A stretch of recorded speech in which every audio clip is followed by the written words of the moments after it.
I know. Okay. Andy, ready? Brianna, Scott, ready? Okay. All right. Good evening, everybody. Welcome back from, we didn't get an Easter break, but hopefully your kids got an Easter break or spring break. And so we'll call the meeting to order for Monday, April 21st at 6 p.m. And if I could have Mayor Pro Tem Pierce lead us in the flag salute. If you can all rise. Please join me in saluting our flag.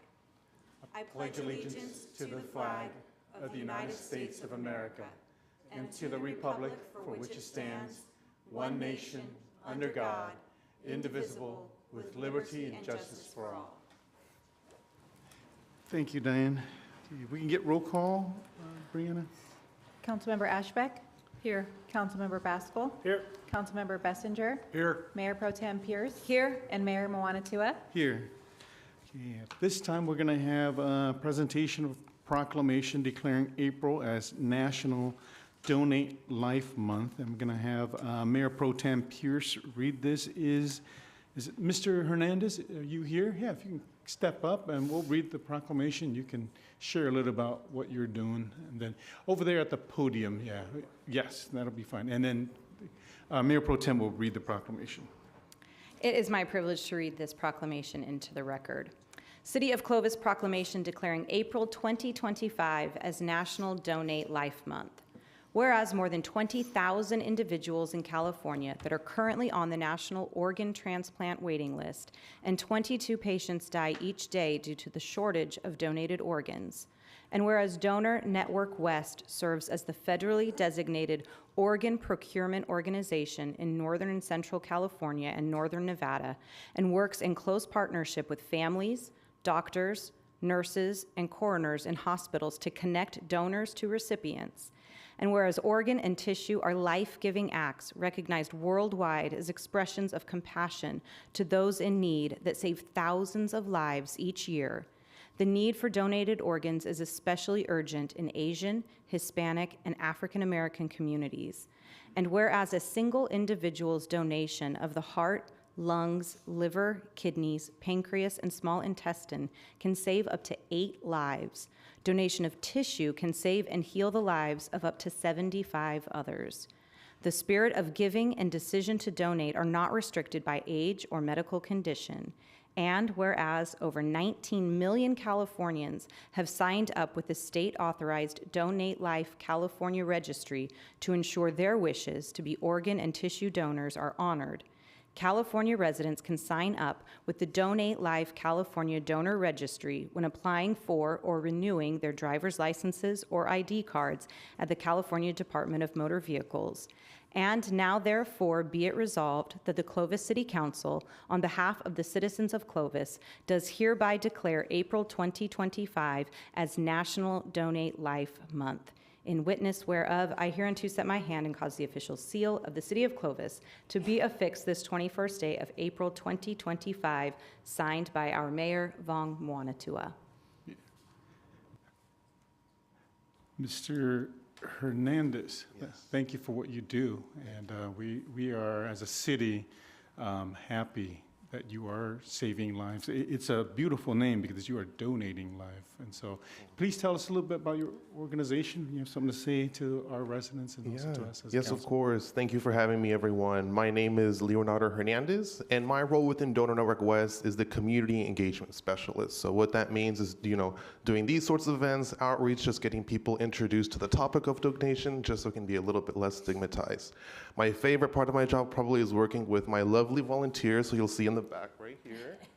Delana and Jim here. Delana is actually a living kidney donor, so now she dedicates her time to kind of spreading the message, talking about donation, just getting people, introduced to the topic in that sense. April in particular is the time we come together to educate, inspire, and honor educating our communities about the importance of donation, inspiring more people to register, and honoring those who have given the ultimate gift of life. This year's theme, Let Life Sing, is represented by birds, a symbol of new beginnings, renewal, and in many cultures, a connection to loved ones who have passed. Excuse me, sorry. Today, we hope with Donate Life Month, we hope to raise awareness, hope, and commitment from the community. If you haven't already, you can register as an organ tissue donor either online, on the DMV, or through Donate Life California. I urge you to talk to your loved ones about your decision, because sharing your wishes ensures they know how important donation is to you. To close, we at Donor Network West honor the donors who have given the ultimate gift of life. We stand with the families who have made that courageous choice, and we support those still waiting for the second chance at life. Thank you for being here today. Thank you to the City of Clovis and supporting us of Donate Life Month. Any comments from our council members?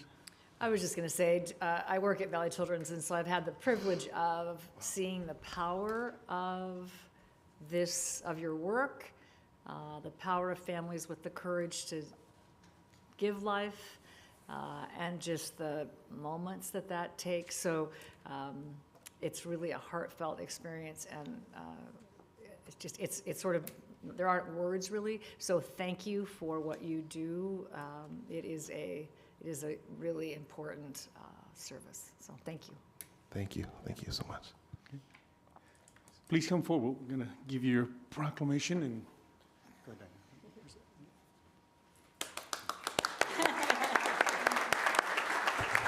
And if your volunteers would like to come up, let's take a photo together. Yeah.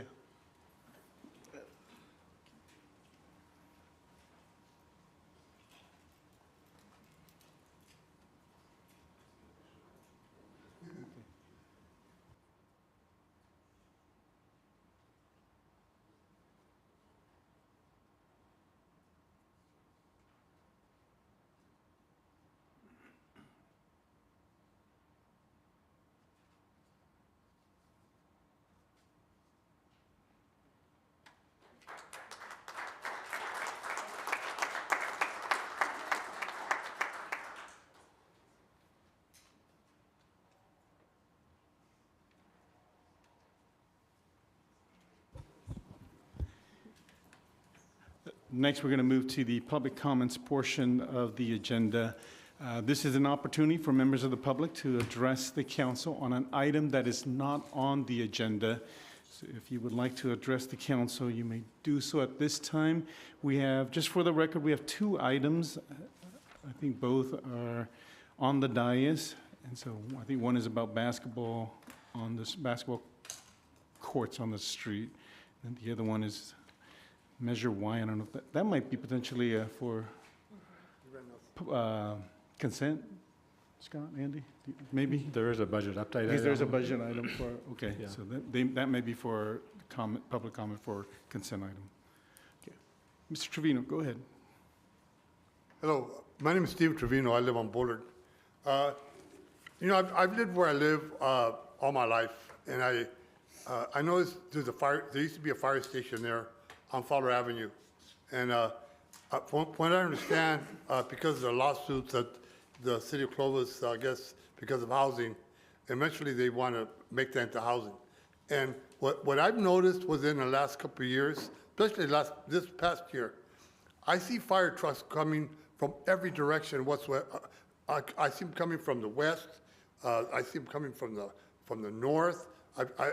Even coming from the east.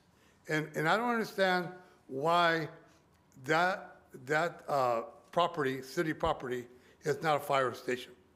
I think it's just a matter of time. The city is growing. It's growing fast. Right there where I live, there's all kinds of building going on. Over there by Vaughn's, I don't know what's going on over there. There's a lot of activity over there, and from what I understand, there's a fire station by the Clovis Community Hospital, and then there's one over here in downtown. And I think it was a bad idea, because that fire station, when the fire trucks come out, they got to fight Pulaski, they got to fight Clovis Avenue. There's a lot of traffic in downtown Clovis, and I think that area, location, is perfect, and it's a big area. It could also be used for the Clovis Police to store some of their vehicles. I understand. I remember them complaining about not having enough room for the vehicles. It's a good piece of property, and I think that the city of Clovis can do better, maybe finding somewhere else to put housing, because like in my neighborhood, there's a lot of vacant lots. And there's a lot of old buildings, old houses that are ready to come down, including mine. But there's, I think that property, it should be reserved for the city of Clovis as the fire station and for the Clovis police. So, okay, thank you. Thank you, Mr. Trevino.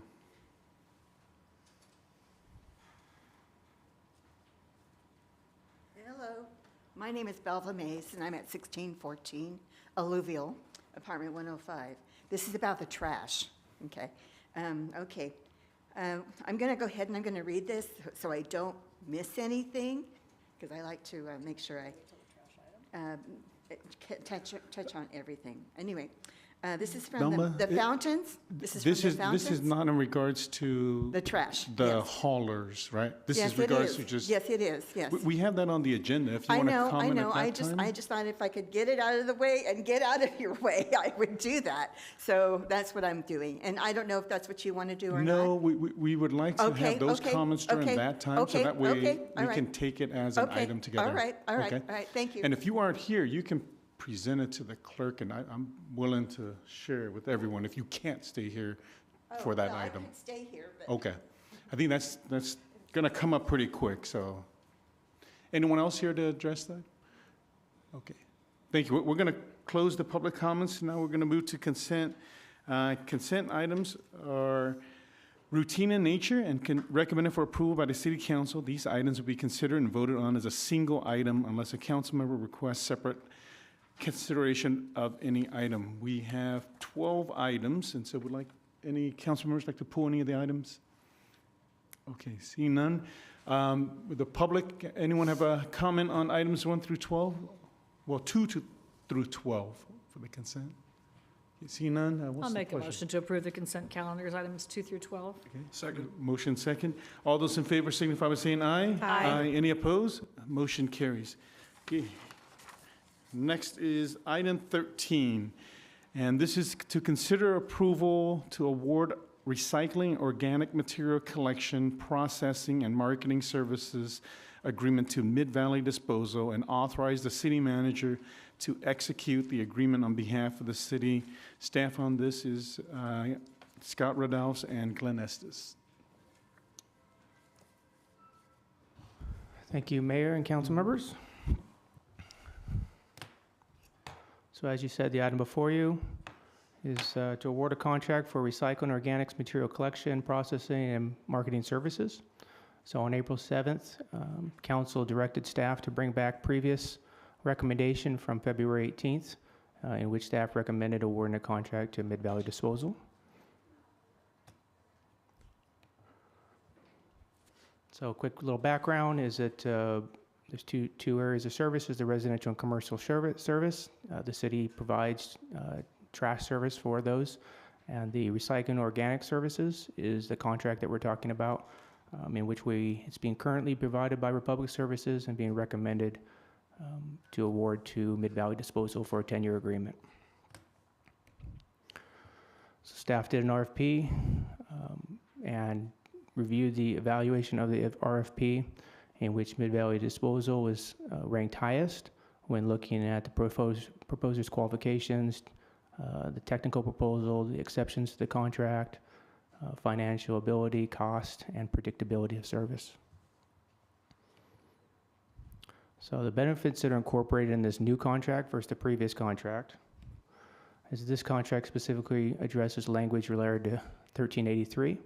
It requires the contractor to do route reviews and contamination monitoring, which is specific to the law. It requires higher diversion goals of 75% diversion. It offers a recycling and organics cart to commercial customers, which is new service that wasn't in the previous contract. For customers that don't necessarily need a 1-yard bin, can switch to a smaller cart, and that could lower their costs for commercial customers. So that's an added bonus to that. Countertop kitchen pails for multifamily. This contract offers a smaller 48-gallon organic toter for residential customers. It's meant to address some of your smaller residential homes that don't necessarily have grass but still need organic service. And the 96-gallon tart's a little too big, so Our toter is a little too big. So increased verification reporting. So this is just gonna, there's language in there to provide the city with verification that they've gone down every street, they haven't missed houses, those sort of things that we're receiving on a daily basis. This contract requires that they participate in up to 20 events at no cost to the city. So I believe the city has 11 events that we sponsor or we participate in, but there's also additional that we could direct them to participate in which they would provide recycled organic service to those events at no cost. There's an annual dedicated budget of $200,000 to be spent on public education each year. There's a AB 939 and SB 1380 fee that is 5% of the revenue collected from commercial customers. It helps administrate the commercial component of the agreement. There's increased performance standards and liquidated damage language in this agreement. And then this contract would also have a new local office if awarded. Here's some cost comparison between the proposals that were received. So the residential component, the Mid-Valley was about $1.1 million less than Cagley Environmental, which was the next lowest proposal on residential. On the commercial side, Mid-Valley was about $400,000 less than the other two proposers. So in total, Mid-Valley is anticipated to be $1.5 million lower than the next proposer.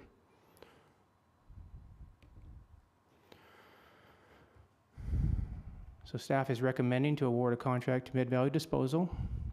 The next steps would be the city manager would execute the contract, and then we would start the transition plan, which would involve ordering containers, contacting the commercial customers to sign up for service, sourcing a local office, finalizing the public education outreach plans, and then hiring staff. So those are the steps that all need to be done before August 1st, 2025, in which this contract would start.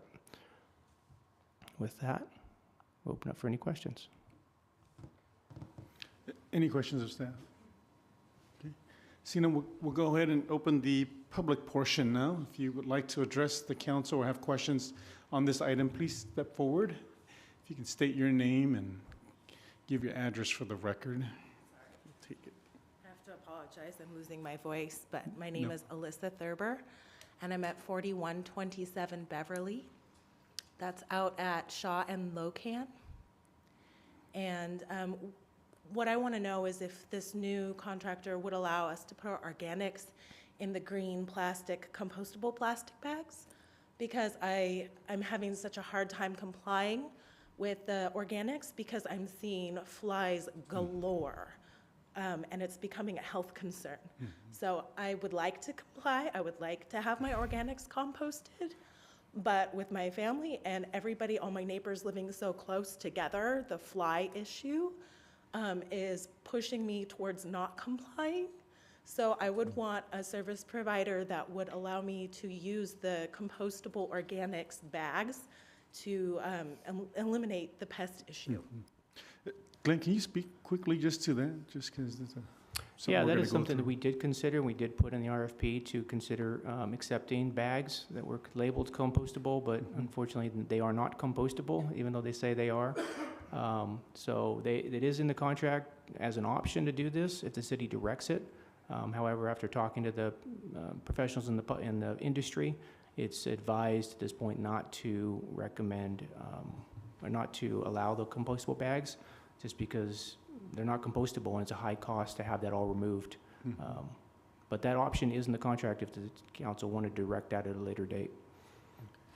Go ahead, Lynn. Are there literally no bags that are? There are no- Literally on Earth, there is not a single bag that's, because I totally agree with you. I think it is the most, it's disgusting.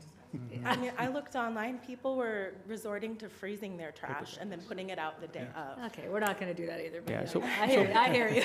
I hear you. But so there literally are no options if we were to go down that route. There are paper bags. Paper bags are acceptable, but the plastic ones have not been approved by the state as compostable. And so if they are put in there, then the state would make the The compost facilities pull that out of the compost, and so they're not compostable.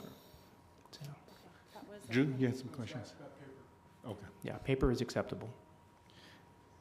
Thank you, Alicia. Yes, go ahead. Yeah, come. All right, again, my name is Belva Mays, and I'm at 1614 Alluvial Avenue, apartment 105. Okay, so this is the residence of the Fountains there that I live. We would like to request that the Clovis City Council look for a new and different company to collect our trash. It is true, Republic Services has been the garbage company for 34 years, and we think it's time to look elsewhere. We live in a 55 and plus community with people who use canes, have walkers, wheelchairs, scooters, etc. These people try to maintain active, but taking their garbage to the big bins, sometimes they're turned the bins to the wall, toward the wall, and they cannot put their trash in the containers. It is not only difficult and confusing for them, but also dangerous. And the fact that Republic Services has been told over and over again has not produced much success. The manager of the apartment complex, maintenance manager, and the residents there have quite often turned the large garbage receptacles around so their members of the community can utilize them. So quite often, pieces of garbage are left on the ground, and the maintenance manager is to clean it up. This is not his job. We have had this company in the past, and we suggest we try another company in the future. What does it hurt? Thank you for your consideration. Thank you, Thelma, for your testimony. Anyone else like to address the council? Brianna, can I give this to you? Sure.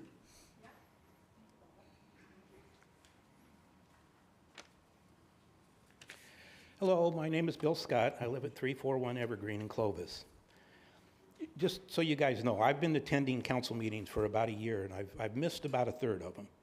And in that time, I've kind of gotten to know Mayor Montanoa and Mayor Pro Temp Pierce. I've talked to, is it Bessinger, am I saying it right? A couple of times. The other two I've only dealt with you here, and nowhere else. I kind of tend to like the things I found out from the mayor and the Mayor Pro Temp, but I don't dislike any of you, okay? Thank you. Very likable. Now, this garbage thing, though, I just, this is bad. When the bids came in, I'd never heard anything like this was coming up. I didn't know about it. I just happened to be here the night it came up. There were 3 bids, and there was a low bid, and the staff said the low bid. You know, these are guys that you guys are always telling us how good they are, they do their job right and so on, and they tell you, okay, this is the one you should do. Well, the other 2 companies get up and they told this story about how, well, they really didn't get the bid, I guess, because they bid on it different. And, so what was it that they were doing different in the way they made their bid? Well, now, who created the request for the bid proposals? Was it unclear? Did somebody actually get the idea that it wasn't what you wanted was on there, so they bid a different way? You know, then came up the idea during the talks about separating commercial from residential. Had you talked about that before? If it was, why wasn't that in the bid things? So something was wrong in the way that was presented. And it just seemed like a Keystone Cop kind of thing. And now we find out that this is going to cost us hundreds of thousands of dollars one way or another to fix this. Well, my question is, who was responsible for this? Did somebody get fired? Somebody should have gotten fired. You know, I just can't see how this is going to end up being something that the citizens of Clovis are going to have to end up absorbing these hundreds of thousands of dollars because the bid wasn't clear, or, you know, what went wrong here? I hope you guys take that in mind when you put the budget together and tell us we're going to have to pay for it. Thank you. Thank you, Mr. Scott. Good evening. My name is Eric Rollins. I live at 575 West Ashcroft. I've thought about this and I've sat through every meeting that has to do with trash. If I'm understanding correctly, the staff looked at whether they thought all 3 companies would do a good job and they evaluated them. Interestingly enough, the person who came in with the lowest bid also came up with the highest rating. I think I got that right. So this was a no-brainer. Why did we make this more difficult than we needed to? If there was a difference where they said, well, okay, they gave the lowest bid, but maybe we're not as confident in their service, but that's not my understanding. They were the most confident in their service, and they gave the lowest bid. Why did we make this more difficult? I don't understand. I would strongly encourage you to go ahead and pass this so that we can move on to other more important business. Thank you for your time. Thank you, Eric.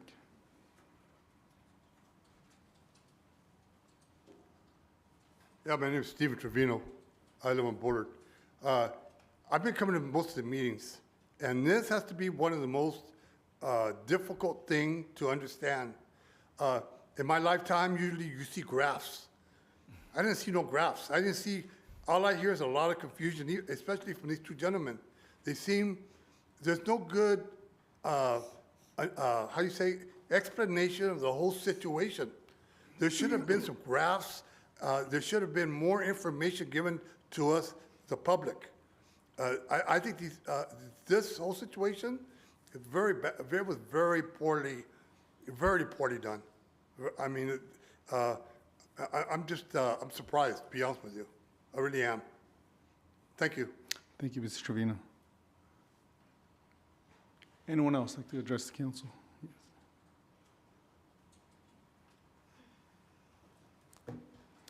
Good evening. It's Ashley Colley with Republic Services. Mayor, Council, it's good to be back again. First of all, I just want to come in and say I'm going to defend staff a little bit. I think this has been a difficult process for them, and they've done a good job. So before I begin, I just want to clarify, there sometimes is confusion. Republic Services services organics and recycling and trash. Sometimes there's confusion on that. Sometimes residents call the city with trash complaints or organic and recycling complaints, and I think it's the city and vice versa. Before I proceed, I'm just going to ask you to humbly take into consideration what Republic shares tonight. We know you've all done your due diligence. This has been a long process, and you're taking it very seriously, and that's admirable, because this is a very important service for your community, and a 10-year contract is up for consideration. So tonight, I'm just going to talk about three things.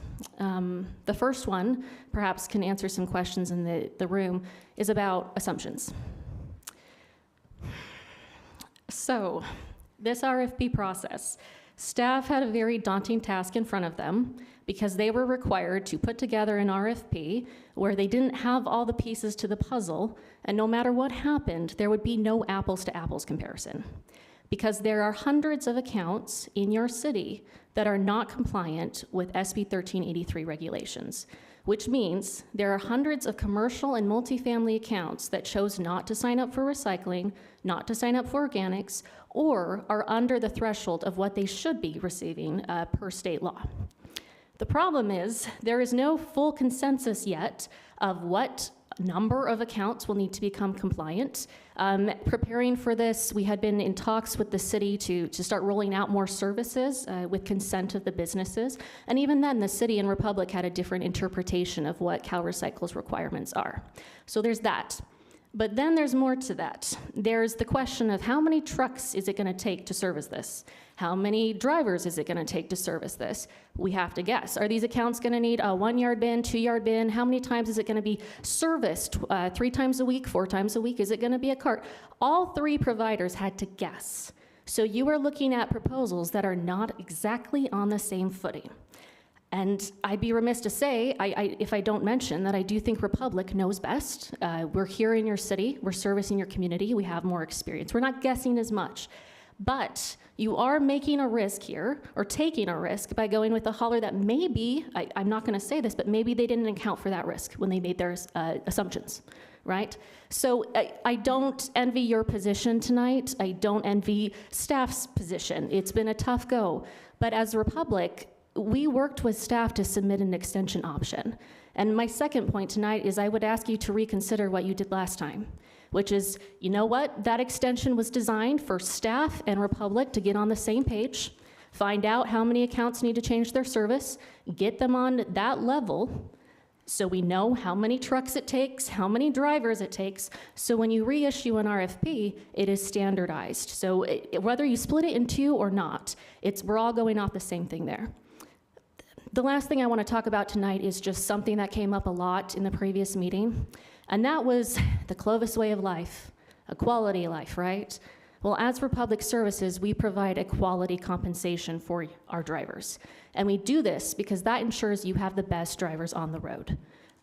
We're proud of that. We're not going to back away from that. It does sometimes increase pricing, but we give you the best of the best. Once again, I speak for all of us here from Republic where I say that we've been proud to partner with your community. We would love the opportunity to continue that for a year, 2 years, 3 years, 10 years. But we understand you're going to make this decision. Thank you. Any questions? Ashley, I had a question.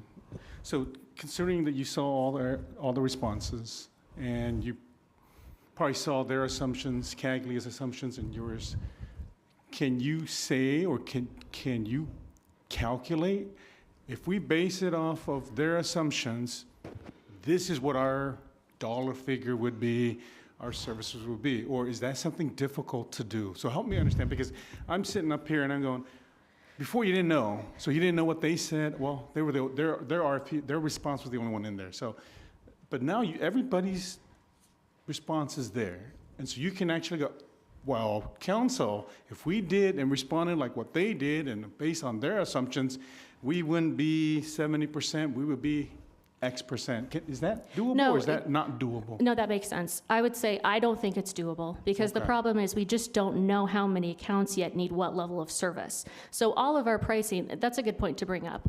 There's questions about whether, like, okay, say I have a residential side load truck that picks up carts, right? As a hauler, can I use that for my residential route and then another day use it for commercial route? Well, if I've miscalculated how many carts are going to be assigned to these commercial properties, maybe I can, maybe I can't, and that's going to change the price. So it's very, very difficult to guess because we don't know what customers are going to consent to and what they actually need. We can guess, but we're all guessing. I just think Republic knows better, but it is a guess. So in other words, your guess is, in your point of view, is the best guess out of the three guesses. Is that accurate? Yeah. So Okay. to kind of go back, so that extension we offered, right? We did some changes. We went to Newbie Island, or we took it out of Newbie Island. We're not doing all those extra services, so that price got significantly lowered. For this RFP, this 10-year contract, as Republic, we went out of our way to say, look, we've been the hauler that loses money on this. We're not going to come in and take a risk to pick up new business and then get in trouble in a few years. So that's where the pricing came from. But again, we're not going to take that risk as a company, and we hope the city considers that as well. And is this also accurate in the logical thinking? If yours was the best guess, if we went with the decision recommendation, City of Clovis, you should beware, there's going to be an increase. If you're saying, hey, our guess is the best. So if you go with this other guesses, just beware, a year, 2, it's going to be where we said it was going to be. Potentially so, Okay. yes. I just wanted to, thank you, Ashley. Ashley, I just wanted to thank you because every time you've been at that podium and have addressed this council, staff, anything like that, you have been incredibly professional. And I would extend that to every member of Republic Services. I know in some ways you guys have been a little behind the 8 ball in some of these conversations because of those pricing considerations. But I just want to say that I really, really appreciate what you have shared, your demeanor, your professionalism, all of those things. You guys are truly great, and I appreciate what you do for your drivers, your employees, all of those things. I just want you to know that that has come through loud and clear, and I personally admire that. Thank you, council member. Thank you, Ashley. Anyone else like to, any questions for Republic? Okay, thank you, Ashley. Anyone else like to address the council? Okay, seeing, okay. Okay.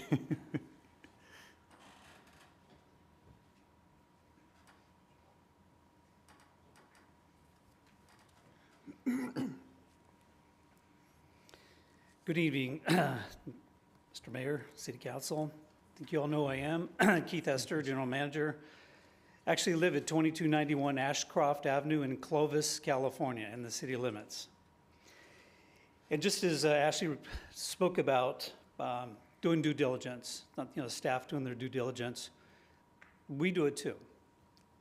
So it was really nice to have the transparency of all these different proposals so we could really look at stuff and really figure out, did we do something wrong? Did Republic do something wrong? Did Mid-Valley do something wrong? So I might be able to bring some clarity to you from what our perspective is as to why the pricing is sitting where it is.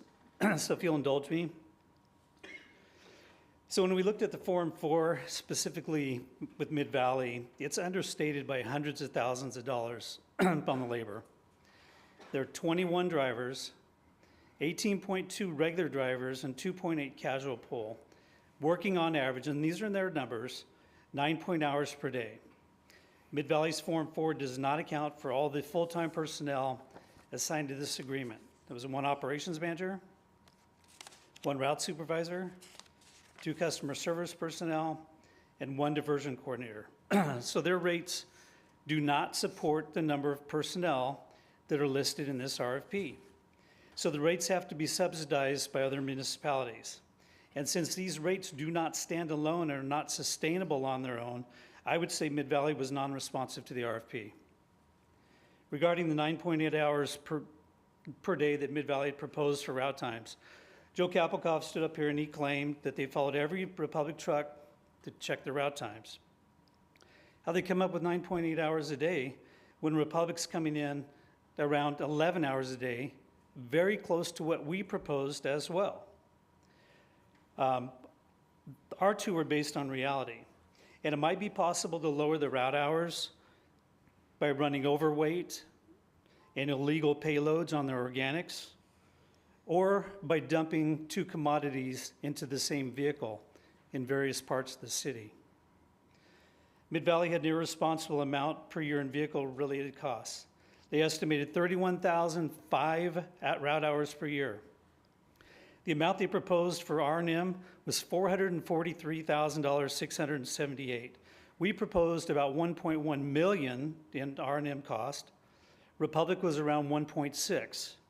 So the residents of Clovis deserve to have a contractor who properly maintains its equipment.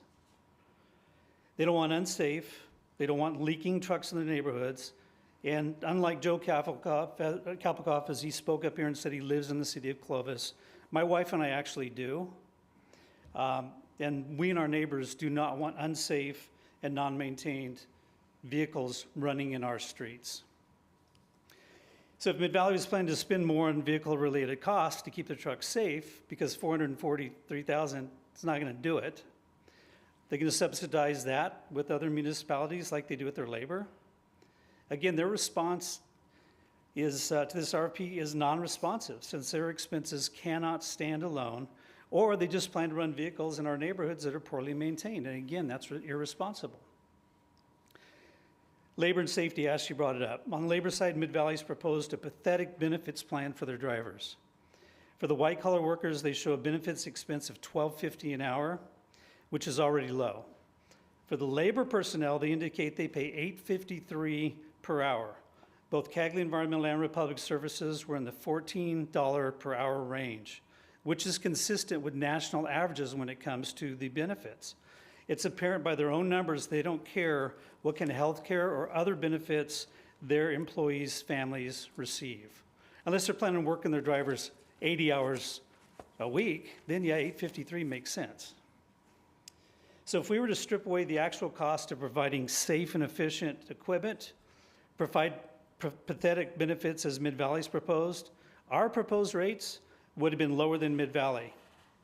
But again, that's irresponsible. We operate the Fairmead landfill where Mid-Valley trucks dump some of their waste, and we have several incidents, and they're all logged, of Mid-Valley trucks tipping over. Several instances. No other hauler does that. Never. They don't tip them over. It's a nice flat working floor. So our operators at the site, when we investigate these, we say, what happened? The operators, what they observed, they said they were either illegally overweight, poor maintenance or unsafe practices by their drivers that cause these tip overs at our landfill. So Mid-Valley was the cheapest proposer, and arguably non-responsive, but Cagley Environmental is the lowest responsible proposer, and we should be awarded this agreement. Thank you. And Keith, I had a question with the items you brought up. Yep. So where do you think in those 5 categories where it would tip the scoring for what you brought up, right? Because it's in exceptions, finance costs, and so, because this is the first that we're hearing of the technical items of a response. Yep. So, you know, because I'm looking at the scoring, I'm going, okay, it was 143, 132 for technical. Is it there?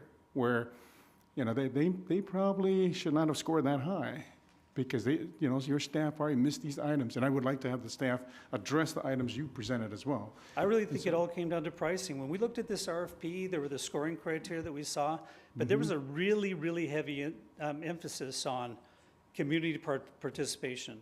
Where have you been? What have you done for the city? How have you done that? So we looked at that, you know, too. But I think at the bottom line is we would be your only city. Again, we talked about this before. We do Madera County. We do several other things. We're more than capable of handling the city of Clovis. I think that Mid-Valley, they got probably 29 letters of recommendation. Right? I can get that. Anybody can get it. Got a great relationship with the city manager. They're going to pencil you one out. I think this all came down to dollars and cents. And again, not having to do a Prop 218. That's my honest opinion. Okay. But it's not a responsible bid, and I don't want those trucks running on my street or on my grandkids. And I can't see how they're going to pay their people unless they subsidize with other municipalities.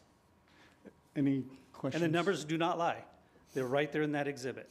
Man, I don't think Joe Heisdorf, smart guy, super smart CFO, got a lot of respect for him, missed those numbers. Any questions from the council for Keith? Scott, and I'm interested in the items he brought up, how or if that, where was it considered? Did you read it that way as well? Where in those categories where, you know, our scoring stands, we stand behind our scoring. You know, if it was under cost, we give Mid-Valley 124, they were 90, and we stand by it because, can you just talk us through that? Yeah, we do stand by our scoring. We didn't do an explicit time and motion study because to a certain extent, each proposer provides the venue that they're going to provide those services. What I would do is ask Mid-Valley to answer. I mean, we'd have to sit and go back as staff to address all these new potential concerns that have been brought to light. We didn't find those in our review, and we would have still, at this point, ranked Mid-Valley the highest. Okay. So in other words, some of those items were not in the proposal then? In the responses No, that they brought up? which response? Some of the Because he brought up several, right? Because Yeah. the labor, so those are just outside of the material that you were looking at. Is that they're in the worksheets on how Okay. they're going to provide the service. But I don't know if Keith is calculating those himself, deriving those numbers. Okay. So there would be a lot to look into on what we're talking about. Thank you. Any other questions? Okay, go ahead. Are we good? Okay. Good evening, council. Joe Heisdorf, I'm the CFO from Mid-Valley Disposal. So just specifically, because I'm familiar, and thank you, Keith, for the compliments. I appreciate it. So specifically on the proposal, there are different cost categories. These were determined by the consultant who prepared the RFP form that was submitted, a very familiar model. It's actually mirrors the one that was used in 2014, 10 years ago, the same kind of bid process. And so just to give you kind of a background, we initially go back to what our operational assumptions were then. We update, refresh them now for the growth accommodation in the city. We do evaluate tonnages. We do back into load counts to derive our route hours.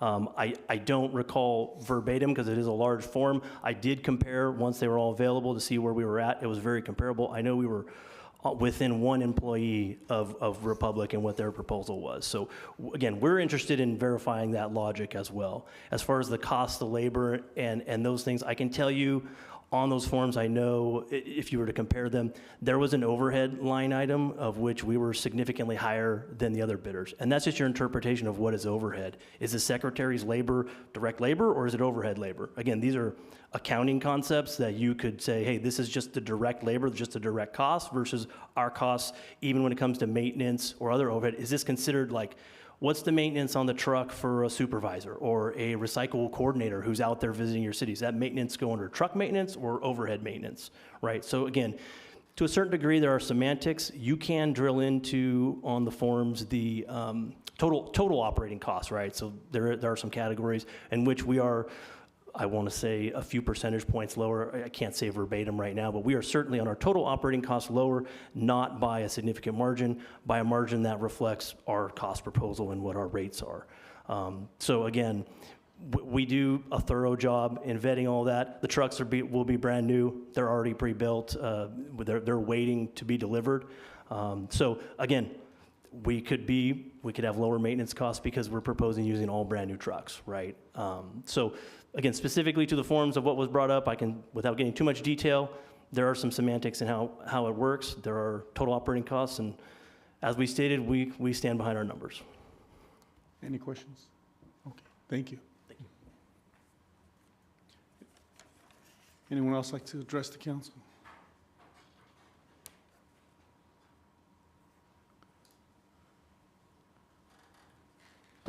Good evening, Honorable Mayor, City Council. Herman Hernandez from Republic Services.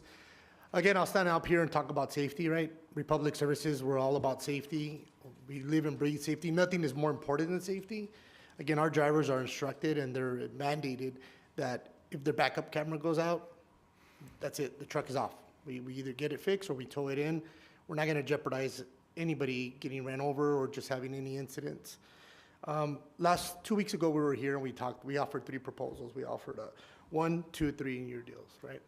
And we had different increases on there. Staff recommended the 3-year at 30%. Well, I'm here to tell you that after everything we're hearing here, that maybe go back and look at everything, go back and really just think about what needs to be done, give Republic a 1-year extension, and I'm willing to put that 1-year extension at 30% instead of 40%. So that's the recommendation that they gave for 3 years at 30%. I'm here to tell you that we'll do that 1-year deal at 30%. Just so we can go back, really look at what needs to be done, give Republic a 1-year extension, and then come back here again, and then let's hash it out and make sure that the city has the right hauler that they want after they do their due diligence and get everything proposed. Thank you, Mr. Hernandez. Any questions? Okay, thank you. Anyone else like to address the council? Okay.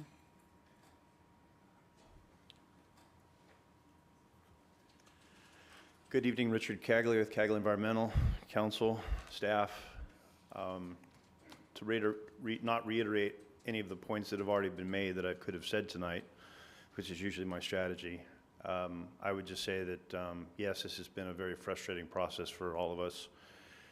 I'm deeply disappointed that there has not been another opportunity to have a meeting with the staff or take the time to go through the process, and I understand it would have cost the city a little bit of money and made the residents in the long run.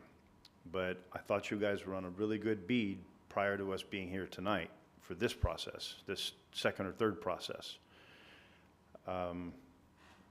To answer your question, Mayor, you asked, what would it look like if we rebid this and did exactly what Mid-Valley Disposal did on their cost forms? And if we did the same thing on our cost forms, we came out $200,000 less. More specifically to Keith's points about if we did and bid this like they did, we would have been $200,000 less. So from the start of the RFP process, the way they bid it, the way we bid it, and the way we were asked to bid it, I think that was non-responsive from the very beginning. Coming around full circle to tonight, you guys have thought about this for a long time. You've talked about it for a long time. You've heard from residents. I would say arguably that we are the most lowest responsible bidder.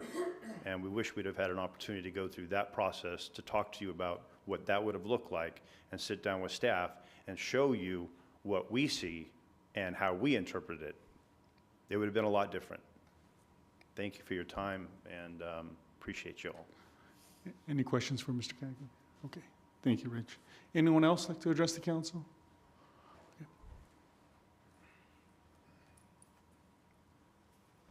Yeah, good evening, Mr. Mayor, honorable members of the City Council. My name is Nathan George from Remy Moose Manley. I am here tonight on behalf of Caglia Environmental, and they brought me on to kind of take a look at this process. And the more I'm learning about it, the more... Who are you with again? Sorry, I didn't hear you. Mayor Ashbeck. I mean, terribly Daniel sorry, Electric. yeah.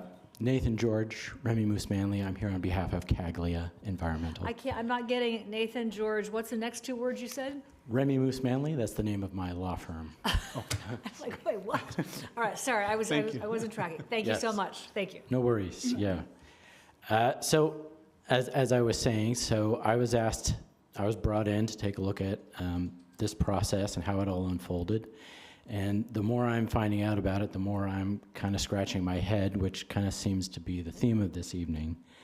You know, the public contract laws are written in a certain way, and the RFP process is supposed to go in a certain way so that it's fair not just for the bidders, but ultimately the public.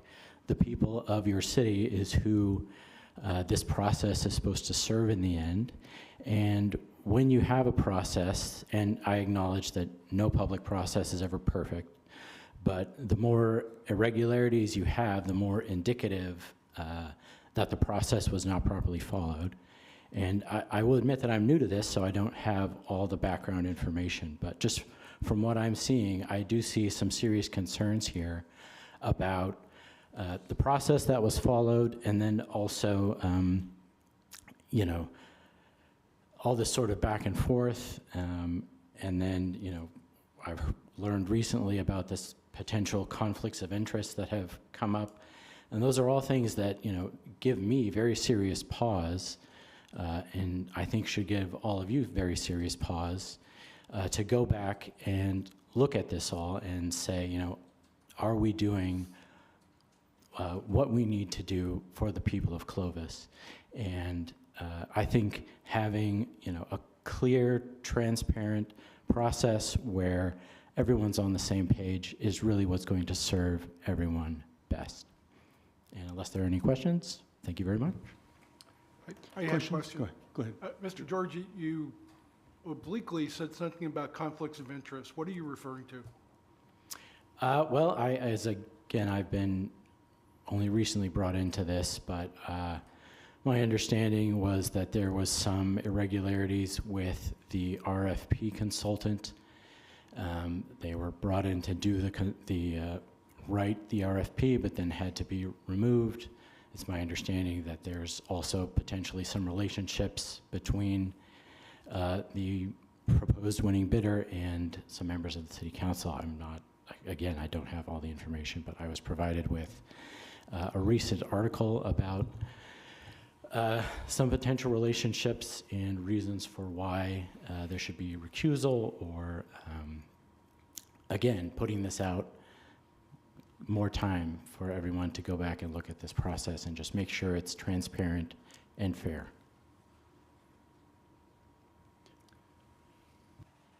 Thank you. Any other questions? No? Okay. Thank you, Mr. George. Thank you. Anyone else like to address the council? Okay. Seeing none, we'll go ahead and close the public portion and bring it back to the council. If you have any questions of staff, you can do so at this time, or if any thoughts or direction, we can also go with that. So. Scott, with that last comment, I just wanted to ask you, the process itself, we could have just done something internal where we actually just contracted, or we can do an RFP, right? Per that section that you stated, 40059. Can you Correct. go So through that we a have little bit? many ways to go about awarding a contract, and usually what we've done on these is we've done a request for proposal, and it's not based upon price alone, so that we can take into other factors, their ability to provide service and their capacity to do it.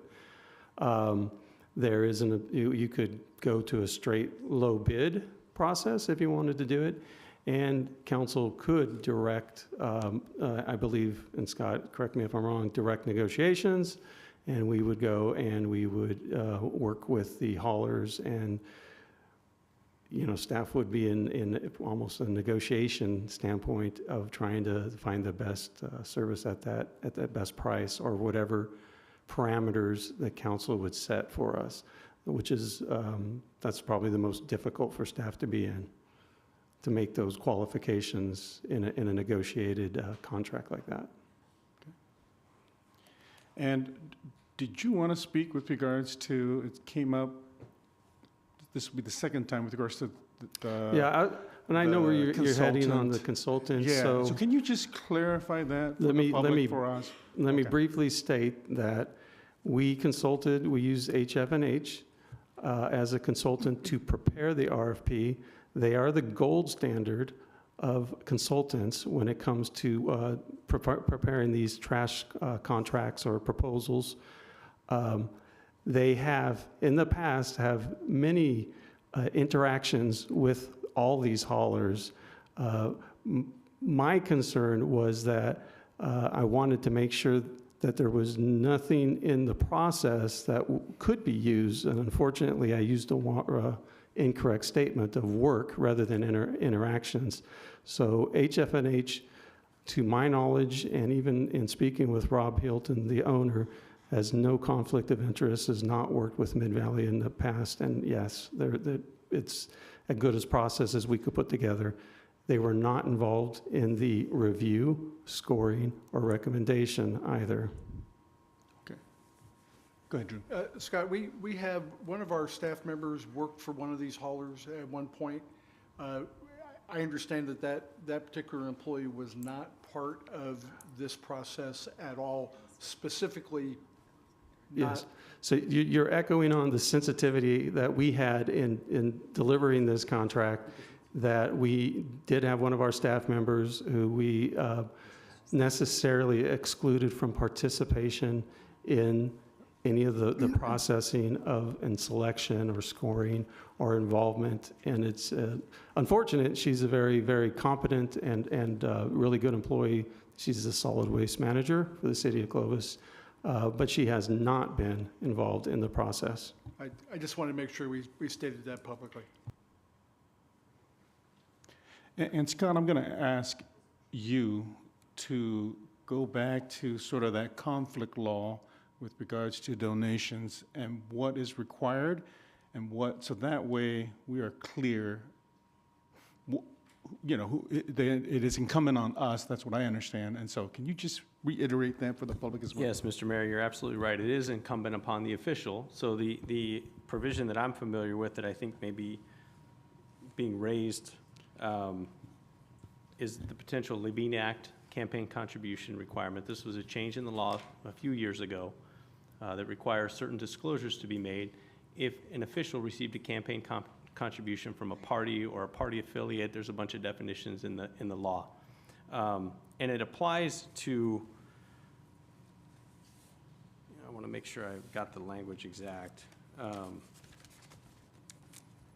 It applies to, while a proceeding involving a license, permit, or other entitlement for use is pending and for 12 months after. So you recall there's a 12-month look back and a 12-month look forward to when that campaign contribution may have been received. And just so everyone's clear, that contribution originally was exceeding $250. As of this year, the limit went up to $500. So a campaign contribution in excess of $500 we're talking about. But the law was also changed to change the definition of what the proceeding involving a license, permit, or other entitlement for use. And there are certain exceptions to that. So for instance, labor contracts. So your labor units, a contract you can consider a labor contract or a collective bargaining agreement with your labor units, notwithstanding the fact that any one of you may have received a campaign contribution in excess of $500. That's an exception. Personal employment contracts are an exception. Contracts valued under $50,000 are an exception. And competitively bid contracts that are required by law, agency policy, or agency rule to be awarded pursuant to a competitive process are also an exception to that. So, and I think it's important to note that that was a change in the law. Originally, it said competitively bid contracts. There was some reference to public contracting. I think Scott even alluded to it, and Mr. George may have as well.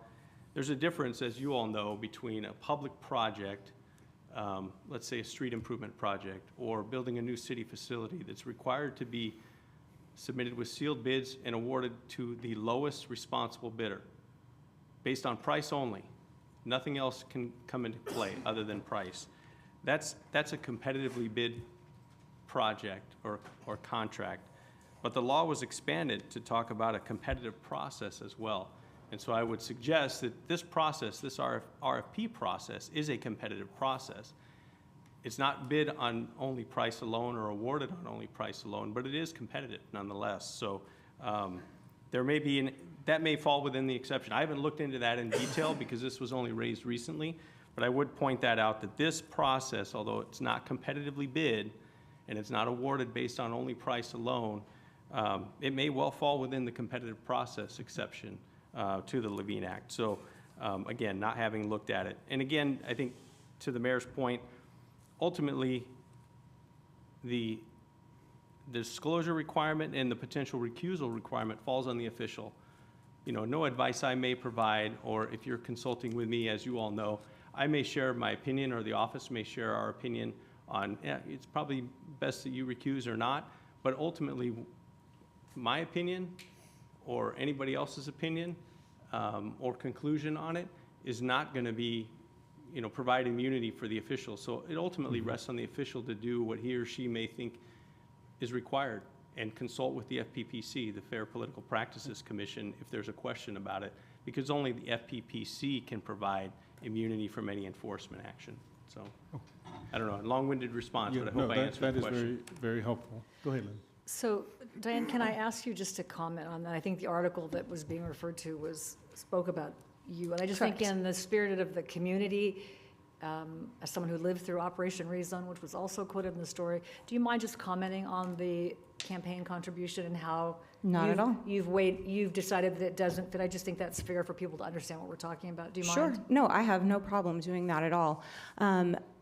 In June of last year, so nearly a year ago, I did have a campaign fundraiser, and part of that included an in-kind contribution from the Kalpakoff family with Mid-Valley Disposal. That was an in-kind contribution of $250. During that same time frame, I actually also received contributions from Caglia Environmental of roughly the same amount. So in preparing for that fundraiser, I did consult with FPPC and was assured that there were no conflicts of interest or concerns that I needed to be aware of. So I even, can I be completely honest, I looked back beyond 12 months. I looked back at all of my campaigns that I have run just to see exactly where that was, because frankly, I didn't know, because that doesn't influence my opinion up here at all. I'm up here to do the best interest of the ratepayers of this community, and so the rest of it doesn't factor in. But in the lifespan of my campaigns, the contributions I have received far more from Caglia Environmental than either of the other two bidders. And for what that's worth, again, that's not weighing into my decisions at all, and didn't even know that until today. And so, Scott, you're saying this process, though, is competitive, not that you've done an analysis of it, but it is considered a competitive process. Absolutely. Okay. I'm comfortable saying it's competitive. Now, I will say again, I don't want to get long-winded, but there hasn't been any real interpretation either from courts or the Attorney General's office will sometimes issue opinions on statutes. Again, this change in the law was so recent that there hasn't been any formal opinions either from the court or the AG's office. But just reading the plain language of the statute, the fact that they changed from competitively bid project to a competitive process leads me to believe that it meant to encompass other things other than sealed bids awarded based only on price alone. Okay, thank you. Any other questions of staff or comments? Go ahead, Lynn. Go ahead, Lynn. Well, so Diane, thank you for answering that question. And I think we had chatted about it a few months ago. I think the perception, the conflict thing is real, even if it's not a real conflict. So I think you and I chatted about it briefly a few months ago. So thank you for answering it for the public. So I agree with Mr. Scott. And direct quote, this is bad. So I think you are right on that. And the answer of how we are here is somewhere between your comments and Mr. Rollins' comments. So for me, it's three things. So first of all, how we got here is we didn't have a policy discussion as a council about what we wanted to put out to bid. 10 years, 5 years, 2 contracts, 1 contract, what about SB, the EV rule? I mean, we didn't do that as a council. And that was not this leadership, that was previous leadership. I think that's a mistake. So we didn't ever have this open conversation. If we had done that, we would have opened all of those items to see what was out there. So I think that was, for me, that was kind of the first misstep. The second part is the process. So I think as I've expressed all along, I don't think cheapest is best. I don't think that's the only criteria here. I remain skeptical that the bid of Mid-Valley was exactly the budgeted amount. I can't quite reconcile that. And the fact that we said we didn't have to do a 218 hearing as a reason for choosing them as part of it, I thought didn't really make any sense to me. Second point under process is we had 9 objectives. We scored all of them except community engagement. If we'd scored community engagement, the scores would have been different. So it either is a criteria or it's not a criteria. If we don't care if people are involved, great. But we listed it as an objective and we didn't rank that or score that, and I think that's not fair. So in my mind, it was an incomplete kind of assessment, and I think the answers would have been different if that had been the case. Last time we came here to talk about an extension, we didn't get to have that conversation much because we went from chatting about it to a motion to come back to where we are tonight. I was going to suggest a 1-year extension to Republic, and thank you for the offer to do it at 30%, because we are in such muddy water here. I don't feel like it's a responsible thing to issue any contract tonight. But that would have been my proposal last week, except we went from conversation to a motion, which was, it kind of cut off the conversation, and so be it. So I just think we didn't give that idea a fair shake, so that concerns me. And then, I don't know about the product. I don't know about the quality of the work. And what I've seen, I guess, I worry a little bit about the sort of business relationship. I don't feel confident that the cheapest product is the best product here. So I'm still a no. I was a no in the beginning. I just think this is not how we do business, whether you live in the city limits or outside the city limits or whatever that is. This isn't how it goes here. So we are responsible to ratepayers. We're sensitive to ratepayers. Nobody's doing capricious raises. That's not what this is about. It's to try to get the right service. I think a 10-year contract in 2025 is insanity. I wouldn't issue a 10-year contract hardly for anything. So we could have had those policy conversations earlier. Compostable trash bags, little ideas. So we just didn't talk about it enough as a council. So if we move in this direction, which I suspect we probably will, I will ask for mid-year reporting requirements on the metrics that we scored them on. Let's see what we have. I think it's odd that you highlighted today 20 community events. I don't think you highlighted that last time, so I hope you do 20. I hope if Mid-Valley wits it, I hope you do 20.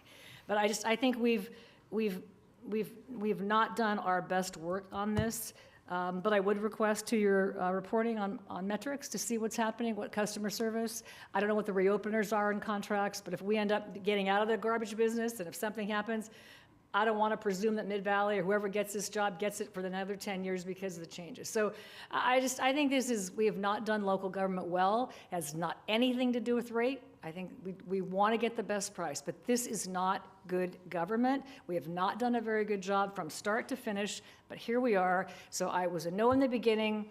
I was a hybrid in the middle, but I'm back to no if the action is to give it to Mid-Valley for the reasons I just stated. Thanks. And again, Diane, thank you for answering the difficult question. Thank you, Lynn. It is difficult, but thank you. Go ahead, Drew. Just in transparency, I think I've had meetings with all three of the haulers going back to the summer. And probably 3 or 4 with each. And so we've had the discussions. I was the third vote to bring this back because of $1.3 million.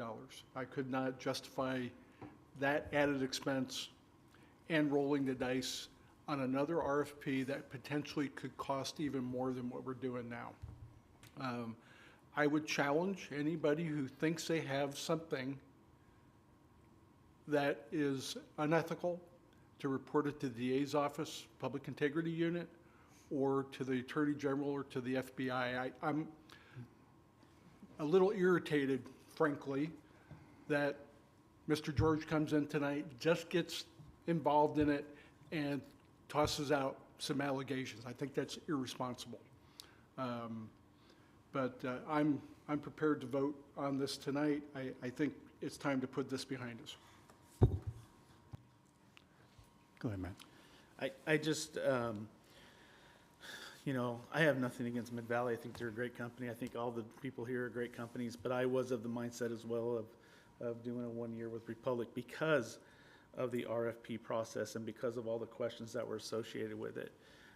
We talk about costs. I think this is going to cost us more money in the long run due to legal actions and the other things that are going to come because of what's perceived as missteps by us, whether it's true or not. So when we talk about costs, there's a lot of other factors that go into it other than what just numbers were put on paper, because we've been down that road before. It's cost us more money in the long run.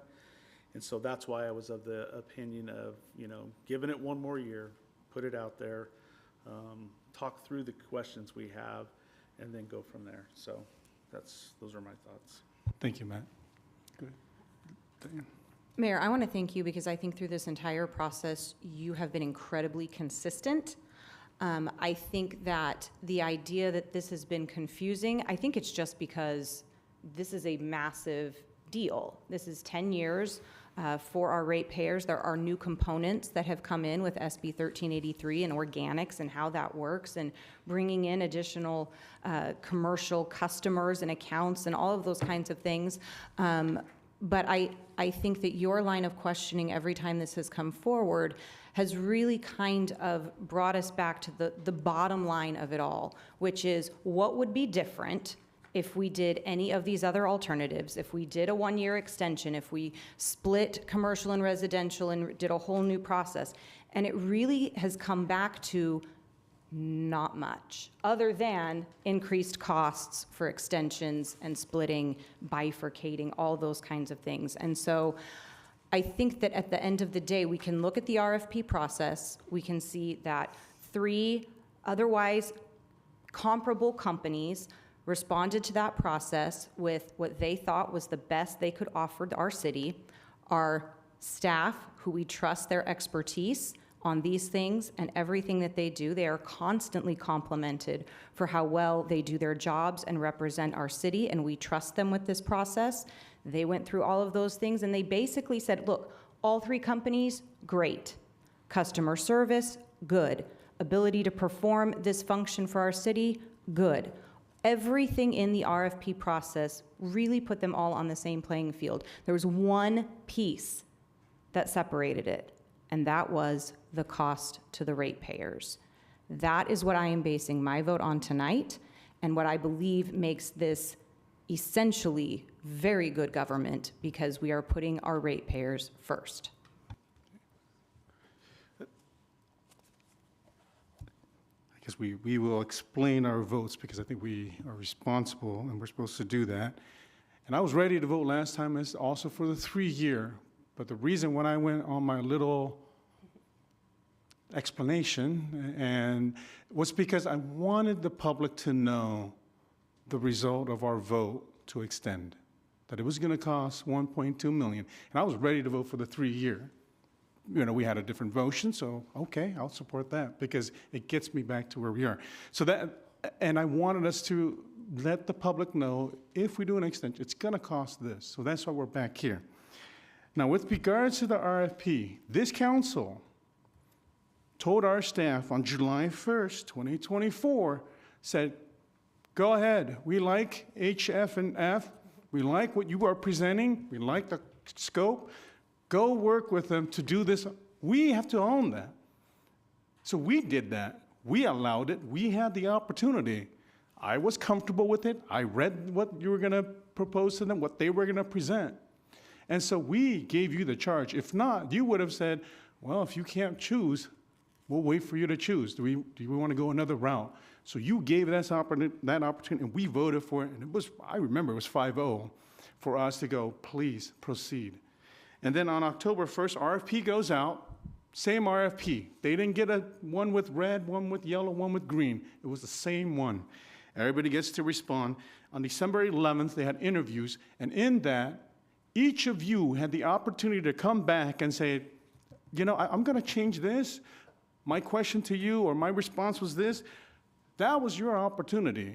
And I think you got more opportunities because when it came back, since February 4th till now, each of you had the opportunity to go, I'm looking at it, and I look at the scoring. It's not just the cheapest. It is also the most qualified, the best highly ranked. We have to remember that. We have to remember the scoring. Qualifications, 89, 85, 69, 89, okay? I just wanted to hear from the other two going, wrong, not 89, they scored it wrong, here it is, A, B, C, D. I wanted to hear something. Every time, nothing. Just start over, just start over, just start over. No, tell us what is wrong first. Then we look at the next one that was, everything was kind of close. Then we look at the technical, 143, 132, 125. Still the best, okay? Ranked highest. I keep waiting. Tell what our staff did wrong in that ranking. Please, just tell me. Give me something to question them. And then the other big one was cost. Cost was 124, 90, and 70. Okay, there were big things there. Others were kind of close. And so I'm waiting to see this whole time, what was wrong with the process? Did you get not enough time? Did you misunderstand something? Did we not tell you correctly how to respond? For the first time, this council said, show all the RFPs. Never done that before, right? Let's show it all. So we break tradition, we do it. So now you all get to see, oh, he's playing with 5 guards and they're playing with 2 forwards, and all right, let's change up our lineup. And you had the chance. And yet here we go. I'm just sitting here waiting. What is it? What's wrong with them? What's wrong with them? They're ranked highest and they're lowest. And so I'm just waiting. Give me something. And so if they're ranked highest and also are given the lowest cost, it goes back to what Mayor Pro Tem said. I owe it to the city, the residents and the commercial users, to give them the best price. And I asked Mr. Kalpakov, are you in 1 year going to come back per the contract to go, I'm going to raise it? He said, no. That 4% will cover me. That 4% that you keep raising every year, that'll cover me. I like what Lynn said. We'll hold you to it. We're going to review it. You know, where are you? What's going on? Because that was very enticing, along with your high scores on you as a company coming in here. And so as we looked at it, I just say you have the best scores, you have the best price, and then there was a discussion of bifurcating or putting 2 contracts out. And I couldn't understand from our perspective how that, or what is it that will improve? What's the reasoning? Okay, do we just want competition, the spirit of competition? Okay, I can probably go for that. Or was it will result in even lower savings? And I think the response from you and also from most of the responders is it's going to be higher because the economy is of scale. And so because of that, I go, okay, I was on the, no, let's not until we get a good enough reason. And once again, I know you didn't appreciate it, Mr. Cagley, when I asked you, are you willing to match 6% lower? And you thought I couldn't ask you that. Well, if you can't and you can't respond, then I don't have anything to base it on. They're 6% lower on all the commercial already. So that's a big savings for, especially during this time. And lastly, we're in budgets. 5, 6, 7 million potentially if we did not have Measure Y. And yet it's okay, a couple million. No, it's not okay. We have to be responsible. Even with an extension, Mid-Valley would have been less. And then with this contract, I think we are doing what is the most responsible thing and also the most prudent thing and the most cost-effective thing for our residents. And we have to be able to face them and tell them that. That's why I just look at that. And so, and if there was unfair in the process, I did not hear that. And I just wanted to hear that. So, looking for direction now, since we've all expressed our, comments. You don't need us. Well, then I will make a motion to award recycling and organic material collection, processing, and marketing services agreement to Mid-Valley Disposal and authorize the city manager to execute the agreement on behalf of the city. Second. We have motion second on the floor. All those in favor, signify by saying aye. Aye. Any opposed? No. Okay. You have the correct, do you need 3-2 with 3-2? Councilwoman Councilmember Ashbeck, Ashbeck Councilmember and Basco Basco voting no. Thank you. Okay. So the item is approved for the record. Okay. Thank you. Thank you, everyone. I'm going to move now to item 14. Okay. This is 2025-2026 Budget Priorities Measure Y Session Number 2. I think staff on this is our city manager, Andy Housley. Thank you, Mayor, members of the council. So we are moving through our budget process and wanted to check in with you on how we are doing. About a month ago, we came to council and asked for direction to help us build our budget. And we're going to be running through a few slides tonight to do that again to get any further feedback. Tonight, we'll be going through a little bit of the 5-year forecast and revenue trends, look at the Measure Y language, and then go through the guidance on the budget priorities. This presentation is very similar to what was provided before with a few caveats. One of those caveats is on this screen. So some of the trends that we're seeing, we are seeing revenues drop, but they seem to be flattening. And per Councilmember Ashbeck's comments from a couple meetings ago or last week, we too are concerned about sales tax revenues and are watching them very closely. And I'll get into that in a little bit.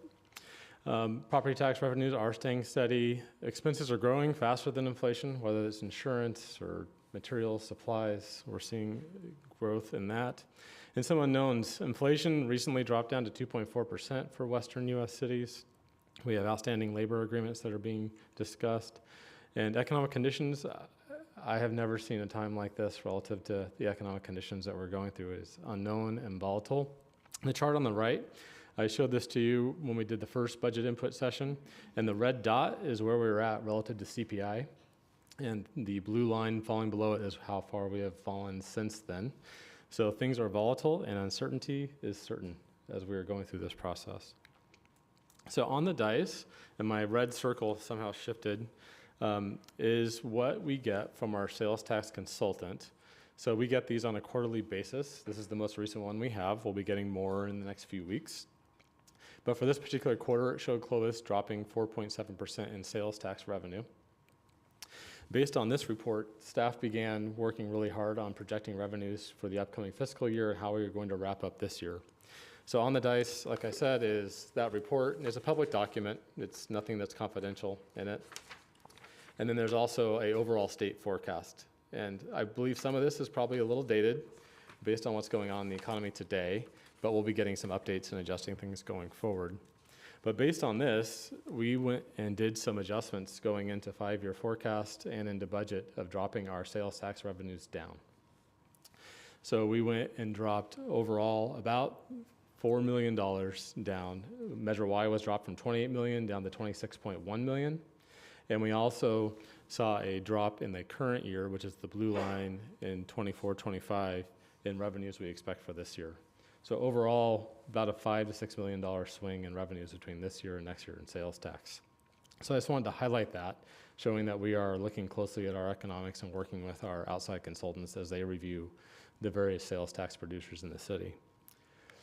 When you correlate this to the Measure Y and the 5-year forecast, so of the $26.1 million that we have forecasted in revenue for next year, about 43% of that is for operations and 57% of that is for capital.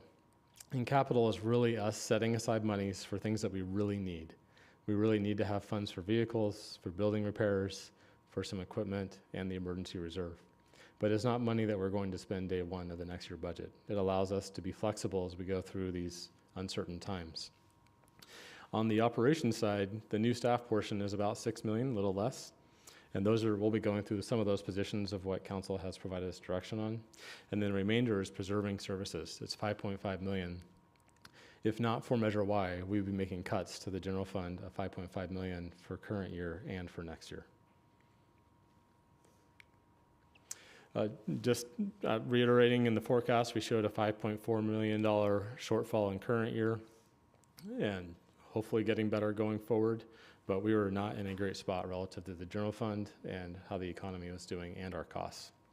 With Measure Y, we're in a much different spot, which I am very grateful for our residents and take the responsibility of implementing these funds seriously to protect our community. So what is Measure Y? Those are the goals that were listed in the actual item. As I noted, we originally forecasted $28 million. It's been dropped down to $26 million due to economic conditions. Hopefully that'll change in the future. And the number, they're not in any particular order, but public safety, keeping Clovis safe and clean, retaining small businesses and jobs, protecting local drinking water sources, repairing streets and roads, addressing homelessness, maintaining youth and parks programs, other general services, and expenditure disclosures are critical, and I also added wisely managed. So when we came to you previously, we proposed these goals being addressed. Goals 1 and 6 would be 12 positions in police, and fire, 9.5 positions. Goal 2, 2 positions for keeping Clovis safe and clean in our parks group. Goal 5, repairing streets and roads, 5.5 positions for roads.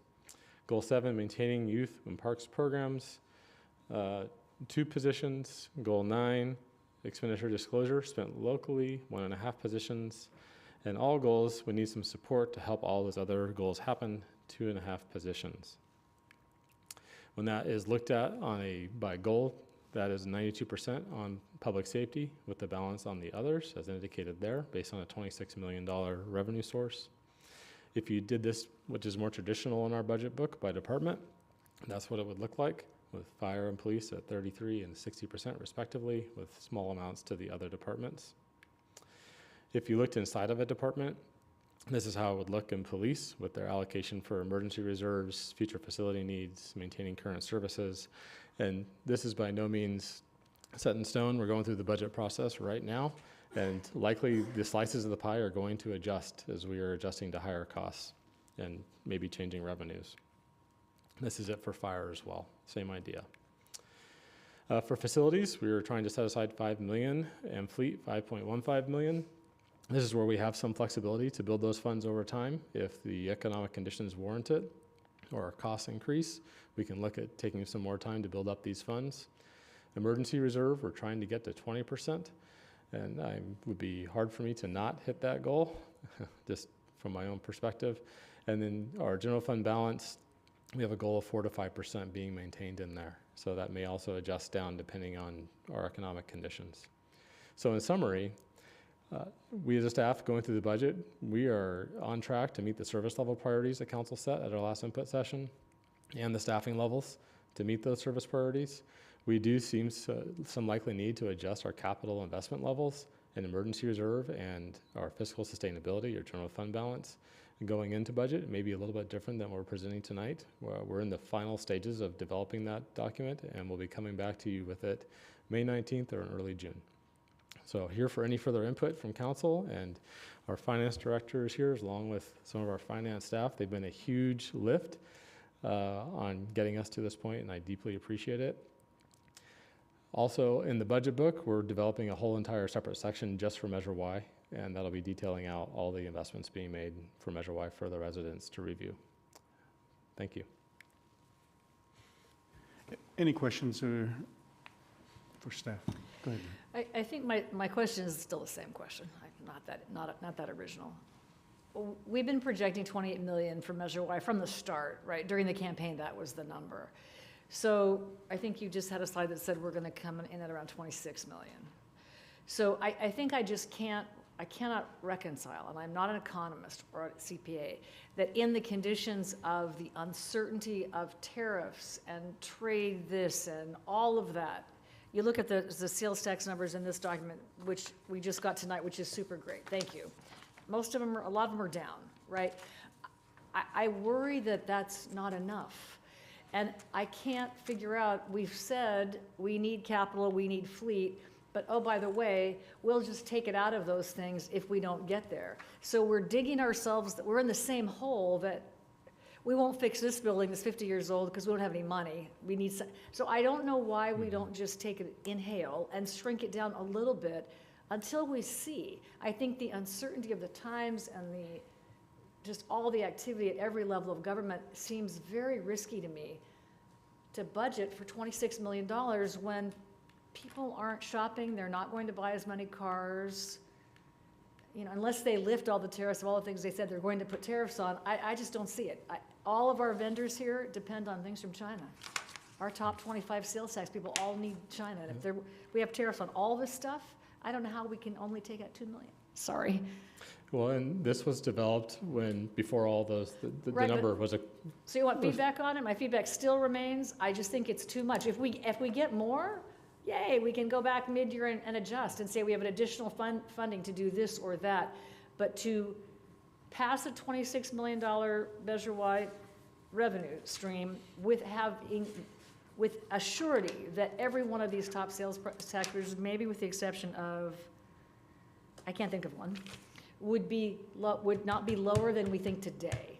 Just doesn't seem responsible. I can't quite figure that out, and I don't understand that. I don't want to vote for a budget that budgets 26 million in revenue when today I don't know that any of these things will be even remotely close to what we have right now. So that's still my worry. You haven't convinced me otherwise. Conservative or not, you said it was a conservative forecast. Yeah. I did speak with a few car dealers this last week, the owners, managers, and right now they're doing incredibly well. All right, because there's no tariffs. But like us, no one really knows what's coming. And I fully understand and have the same concerns. But we do feel that there's enough adjustability in this over time to get it right because of the operations being such a small portion of the 26 million. I guess if we budget all the money and then let's just say we have a depression, I have no idea, a recession, a something, and we're back to 2008, or this isn't enough money no matter how much money we had. And we've hired 12 new officers. Then what?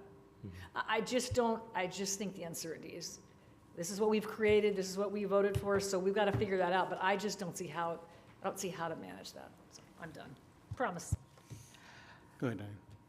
I share the concerns of, exactly what Measure Y is going to bring in, but the way I'm seeing it is that when we look at things like facilities, fleet, and some of these others that have 5 million proposed, 5.15 million proposed, my understanding is that is where our flexibility comes in. So if we don't hit 26 million, we bring in 24 million. Well, there's 10.15 million right there that would be reduced. We wouldn't set that aside for fleet. We wouldn't set that aside for facilities. That we've prioritized public safety and said, this is where the money goes first. But then as we hopefully approach very closely that 26 million, these are the other areas where we hope to get to 5 million. We hope to get to 5.15 million. Am I understanding that correctly, that is kind of built in as we wait and see exactly what Measure Y brings in? Yeah, and I asked our finance director to weigh in and make sure that's his understanding as well of how we're trying to structure this year's budget to give us that ability. The capital side does have flexibility in there. There's currently, I think, 24 PD vehicle replacements, a fire truck. I mean, there's equipment in there that we can choose to defer the purchase for a year, 2 years.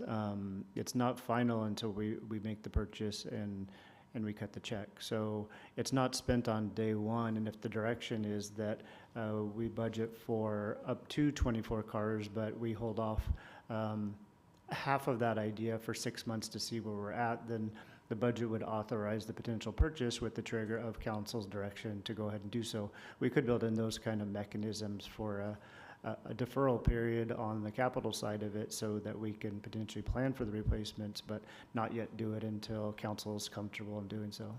I think Diane and I are both right. Yay. Because we've deferred things all along, that's why we're here today, right? We've deferred so many things over the last number of years. So saying if we need it, we need it. And I'm not saying you're gonna spend it all on, August 1st, or, I get that. But somewhere between Diane and Lynn is the sweet spot, and I don't know what it is, but I totally agree with you. We're not gonna spend it all, so yay, we have $5 million. But we need $5 million of fleet. Yeah. So if we say, well, we'll just save it there, we won't spend that, it's okay, we'll just drive old police cars, that's exactly where we are today. This building is 50 years old deferred because of that philosophy that's been around for 30 years. We'll just take it out of ourselves. We just want to invest in our own infrastructure. And that's where so somewhere between Diane and I is the sweet spot, and I don't know where it is, but I think we're saying the same thing, but I just don't know how to get to the middle there. Huh? Tom, you're in the middle. You're right. I don't think so anymore. That's a dangerous place for him sometimes. Andy, I wanted to see if the process going forward is what Diane is saying, or is it percentage? So for example, the percentages are made, but if we don't get those dollars, we're gonna prioritize staffing. So in other words, they will still get their 22. It's just that fleet won't get their 37. Or is it everybody shrinks as a whole? I want to understand what you are proposing, sort of where we go. So is it sort of what Lynn's saying? Everybody shrinks, Diane is the whole Yeah. budget, that's somewhere. So what is our As the budget is constructed, it consists of the positions from day one, July 1. So once we authorize those positions and they get filled, it's very hard to shrink that down per the points being made. So the shrinkage would have to come from the capital side if we were having revenue shortfalls or not hitting targets. The other option is to hold positions, not fill them for 6 months, much of what Jay had discussed on the capital side, or to shrink the whole entire pie down to a lower revenue number and not fill some of the positions and meet some of the service expectations that we have talked about. The only one that's on the screen that is critical, and we would have to start looking at cuts, is the orange, and that is protecting current services, the 5.5 million. That is the hole in the general fund because of the sales tax not performing over the last year.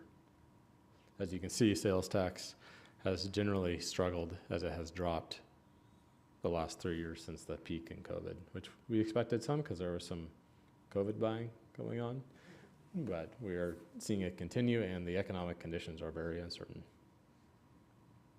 I think people are like capital. You're not going to hire 12 people on the first day. Sure. They're not in line ready to start on the first day. Yeah, it's going to take time to staff up. Yeah, so the same principle holds true there. So both capital and humans adjust that way. The other big challenge for us is that because of how the state reports sales tax, which is what Measure Y is and a large part of our revenues, we won't get our first full receipts from this. We're currently, Measure Y has been in place now for a few days. We won't know how that performed until August. So we have a lot of unknowns going into this. And we've tried to structure this so that we had the ability to maneuver through this time as well as meet some expectations of Measure Y. We're not able to meet every expectation of Measure Y the first year. It's going to take time to build that up. It's also going to take time for us to dig ourselves out of the hole relative to fleet and facilities. It took us 10, 15, 20, 30 years to get here. It's going to take a sustained, disciplined effort to refill those coffers. And we are going through a facilities review right now on critical things and start putting that together as well for council to consider. So we have a lot of work to do to get us into a position where we're fiscally and prudent and have a plan going forward. But we feel at this point, and council can provide different direction, that this gives us some ability to adjust through the economic conditions that we're going through. Can I say one more thing, then I promise I'll stop talking?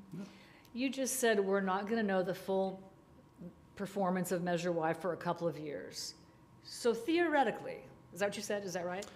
We'll know the full performance of Measure Y in the summer of 26, correct? So that's a whole nother Another year. fiscal year. Mhm.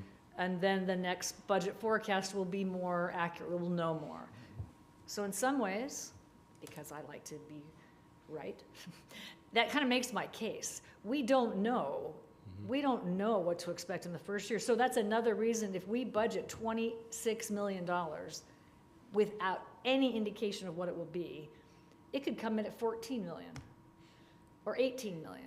I mean, it just seems like that's even a higher risk. Now, in the next fiscal year, makes more sense because you'd have at least a full year's record. So I will stop making my case. But to me, I just think it's not conservative enough from a budgeting perspective to count it all in. You can, if you want to fill the hole, fine, and invest in people, great. But I think the rest of it, I think you need to adjust the rest, because I just think it doesn't make any sense until we have some track record. And what a terrible year to get track record right now. Yeah, That it's certainly can't be our hope. unprecedented, yeah. Yeah, that can't be our hope. Go ahead, Drew. For the finance director, do you think 26, I guess we're saying 24 million now, is that realistic in your opinion? I mean, normally, yeah, I would say that it's realistic, but in today, it's unknown. I mean, I agree with Councilmember Ashbeck. Right now, they're making huge decisions that people are, in some cases, overreacting to whether they're spending money on a used car, but they're not buying something else, or no. I mean, right now, it's prudent to slow down for the moment. There's a lot of uncertainty what's going on at all levels of government. Our emergency reserve is how much right now? 22 million, I believe. What's the percentage at this moment? 17, 18? Yeah, I think we're at about 18. We're trying to get up closer to 20% Okay. through this next budget cycle. And if I remember correctly, we were at 23% a couple of years back. Was that accurate? I think that was our high water mark, 23. Okay. Yeah. I believe in saving money, but quite frankly, there's been promises made, and I think if we need to cut back on our expenditure into the emergency reserve, that would be where I would want to short that a little bit, and then if things come up rosy, then that gets fully funded. But I want to see us get our personnel and the cars that they have to drive and the equipment they have to have front-end loaded. And the facilities, I get that we deferred our deferment over the years, and we need to deal with those things, but quite frankly, that's what they make duct tape for. I'm kidding, of course, but Portable trailers. we did the portable trailers for years. I want to see people serving the community. Emergency reserve, to me, comes last. This is just my opinion. And if things turn out better, then we put some money in there, because I think we do need to have a viable emergency reserve for if things go bad. And that's just my opinion. Go ahead, Diane. Yeah, I have two things. One, just on that kind of concept, looking at this pie chart there, sort of to the mayor's question of like, are we talking percentages or dollar amounts when we're looking at the flexibility? And I think that for me personally, I feel like this, particularly the Measure Y money, is more about the dollar amounts rather than overall percentages, because I feel like we need to kind of like prioritize the colors, so to speak, where I think we all understand that preserving services, the orange, that's like a necessity. That's really kind of a non-negotiable in the sense of we have to make the general fund whole. New staff, which is predominantly for police and fire, public safety, that is what, in my personal opinion, the promise of Measure Y. That is high priority to me.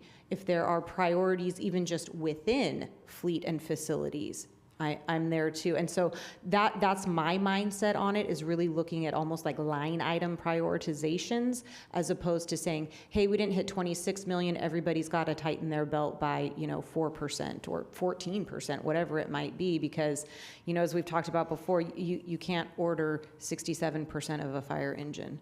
You can't, so there's some of those things where the percentage doesn't work. But my second is a question. And that's, again, this is specific to Measure Y. What does emergency reserve investment look like from the non-Measure Y revenues, or fleet and facilities, or some of these other things? What parts of this chart go on top of regular, I don't even know if that, regular general fund money versus the add-on that we get from Measure Y? Does that make sense, how I asked that? Yeah, I may need some backup from Jay, but in the forecast at least, we didn't show any ability to put funds into the General Government Facilities Fund, which is our buildings. Our fleet was 0, and then our emergency reserve contribution maintained steady. So it was basically flat. So if not for Measure Y, it'd be no. Because of the $5 million deficit that we discussed. And then let me see if I can get back to it. Can you go back to the other chart we were, yes, that one. So is that the same for, so that covered emergency reserves, fleet and facilities? There was $0 in there for it? Correct. What about the others? Where did I? So emergency reserves, we had nothing new Zero. going in. For this equipment purchase, we had nothing going in. That is public safety radios. Fleet and facilities, we had, I think there was some funds embedded in the departments for fleet, about 2 million, right, Jay? That were built into that. Okay, thank you. Any other questions or direction for staff on this? Okay.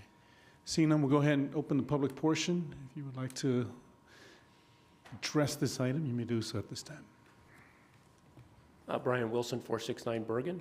I want to know what you've been doing for the last 3 years with revenue going down. So you're in a hole, you saw the revenue going down, but you were spending like a drunken sailor. So my question is if you're going to use Measure Y to make you whole again, I have no problem that we got to maintain the services. This is stuff that has to come out of some other reserves, because if that wasn't there, where would you have paid for this from? What would you have cut if Measure Y was not here? Would it have gone to parks? Would you have gotten rid of more police department? I want to see the Measure Y funds. If you have to get rid of something, you're going to get rid of the roads, you're going to get rid of some of that stuff. I would like to see it go into the police and fire, make them whole to where they were back in the 97s, up to our standard, and then see where we're at. But that's the way I feel as a resident. I want safe streets. I want safe parks. I want nice dog parks. I want all that. I just know I can't have everything. I want a place that I can walk at night, be safe, know that if I have a problem, I can call somebody in, and they'll be there. And that's my goal as a resident. That I voted for Measure Y. I was against Measure Y because it was a full point. I'm a very, very conservative person, but I saw what the police chief have done with the Citizens Advisory Program, and I was shocked that Clovis allowed the city to go as bad as it did, where we have not been maintaining some of the stuff. So please put it to the fire, put it to police, and then figure out how to solve the other problems down the road. Whether you spend any money on anything else, I don't care, but put it to the police and fire. Thank you. Thank you, Bill.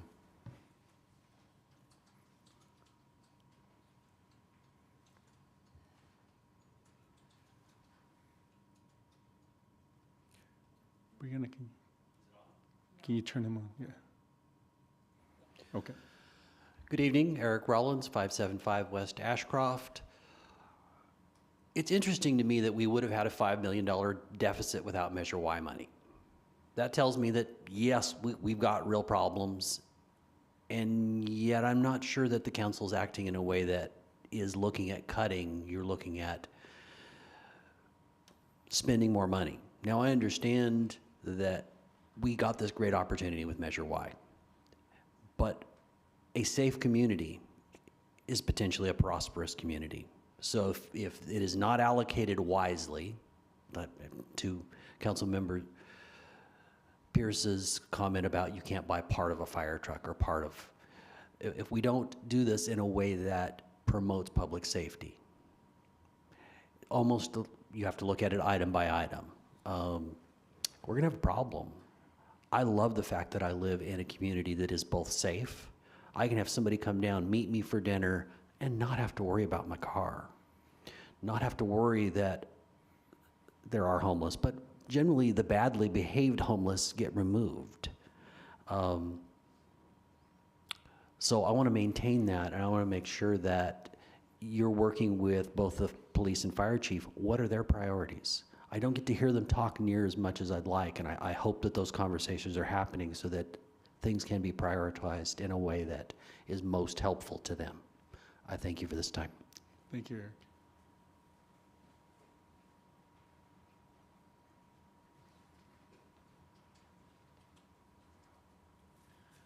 Bill Scott, 341 Evergreen. What I've said about liking you all before, I think all of you do have something I call governmentitis. It's a disease you get when you start being more concerned about the support and growth of the government than what it does to the citizens. You've seen some of the things up there. I didn't see you address that. The sales tax revenue is going down because I can't buy anything anymore, right? And it's all because of the government, not just city government, government all the way around. 5 years ago, I used to be able to go into the grocery store, buy a cart of groceries that cost me $150. Today it's $300, but the government tells me inflation's only gone up 14%. I don't know how that happened. I used to pay $150 for my, twice a month city utility bill. It's $190 now. Well, you're taking money out. I can't go buy anything. I don't have any money left to buy things with. And you keep doing this. Now, one of the examples I've got here is last week, you guys approved almost $200,000 to replace some computers. I wasn't here, but I heard about it, that you talked about it, that you got better computers that would do things that the old ones wouldn't do. Well, I have an 8-year-old laptop at home that I'm starting to have trouble with, but I can't afford to go out and get a new one, so I make do with the one I got. Okay, a few months ago, and with this last little thing with the garbage, I don't really understand this, but you bought a new garbage truck for almost $500,000, a refuge truck or something like that, that you spent almost $500,000 on it. Well, I've got a 10-year-old pickup, and it's given me problems. I should go buy a new one, but I don't have the money, so I got to make do with the one I got. Okay. One of the things I didn't see you address on here, and that's government compensation for the people that work for you. Last year, when this budget came out, over and over, the department heads would sit over at that desk, they'd put a graph up here, and they showed that this is how much we spent last year, this is what we're spending this year, and this is what we propose to spend next year. Many of them went up each year 10%, and the person sat right over there and said, that's all wages and benefits. Yet you said that you gave everybody a 3% cost of living allowance. Well, how does that make the department costs go up 10% if they're saying it's all wages and benefits? There's something in there besides just the 3% raise. Now, I'm on Social Security. When I retired, I had some extra money that was supposed to be able to make things easier for me. But when it comes to Social Security, they told me, oh, well, the government can't afford to give you more than a 1.5% raise. Well, then why doesn't that apply to city employees, both working and retired? If you can't give me more, then how can the government afford to give the government employees more? I think you ought to consider that when it comes time to your raises. I'd like to see you make a budget this year that does not exceed last year's budget at all. Whatever you spent last year on whatever, wages, cars, whatever you're spending money on, hold the line at what you spent this year, and that's it. Thank you. Thank you, Bill. Anyone else like to address the council? Okay, seeing none, we'll go ahead and close the public portion. Any more direction or comments for our staff? So Andy, with regards to sort of that maintaining, if it's cut from there, it's salaries and bodies, or just bodies, or both? It would have to, that would be freezing positions, not filling vacancies, potentially cuts. We're contractually obligated on any kind of pay packages, so anything there would have to be renegotiated. So that would be the situation we were in if we were sans Measure Y. Any other direction? Go ahead, Jim. I'm happy that Measure Y passed, because I was a captain at the police department in 2007 when we had to throw the anchor out. And we went from 116 cops down to 93 by 2011.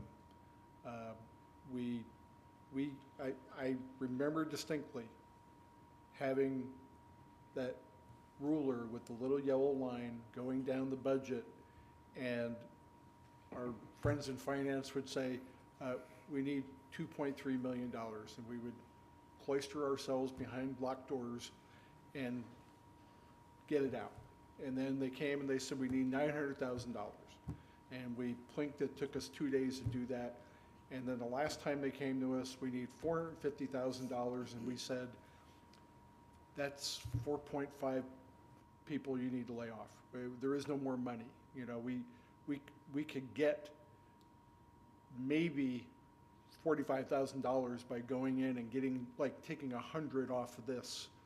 And I'm thrilled that we don't have to do that, because it was ugly. I remember having employees that said, you don't look real happy.